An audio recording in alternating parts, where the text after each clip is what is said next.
کہتے ہیں کہ ایک بادشاہ سلامت کے دربار میں ایک قیدی کو پیش کیا گیا۔ بادشاہ سلامت نے اس قیدی کو پھانسی پر لٹکانے کا حکم جاری کر دیا۔ جب اس کے پیادے اس قیدی کو مقتل کی طرف لے جا رہے تھے تو وہ غصے میں بادشاہ کو برا بھلا کہنے لگا۔ تو بادشاہ دور سے اسے بڑبڑاتے ہوئے سنا تو اپنے ایک وزیر کو اپنے پاس بلایا کہ یہ شخص کیا کہہ رہا ہے۔ تو وزیر نے دل ہی میں سوچا کہ اگر میں نے بادشاہ سلامت کو سچ بتا دیا تو اسے بجائے پھانسی پہ لٹکانے کے زندان میں ڈال دیا جائے گا اور اس پر قید کی سختیاں بڑھا دی جائیں گی اور اس پر ظلم و جبر کیا جائے گا۔ وزیر کہنے لگا کہ بادشاہ سلامت، یہ شخص کہہ رہا تھا کہ اللہ اپنے ان لوگوں کو پسند کرتا ہے جو اپنے غصے پر ضبط کرتے ہیں اور لوگوں کے ساتھ بھلائی کرتے ہیں۔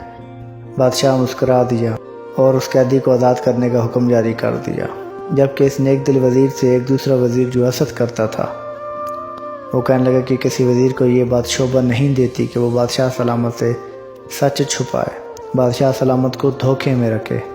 بادشاہ سلامت سے کہنے لگا یہ شخص آپ کو برا بھلا کہہ رہا تھا۔ بادشاہ سلامت نے جب اس وزیر کی بات سنی تو کہنے لگا کہ تمہارا سچ حسد، نفرت اور کینہ پر مبنی ہے۔ اس سے بہتر تھا اس وزیر کا جھوٹ جس سے کسی کی جان بچ گئی۔ تمہارا وہ سچ جس سے فساد برپا ہو، اس سے وہ جھوٹ اچھا جس سے کسی کی بھلائی کی امید ہو۔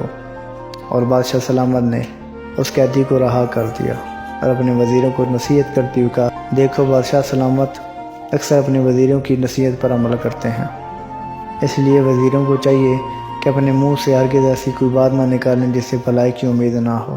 اور دیکھو یہ زندگی بالآخر موت پر ختم ہو جائے گی، اس بات سے فرق نہیں پڑتا کہ موت تختے پہ ہے یا تختے دار پہ۔ سلام پہنچے۔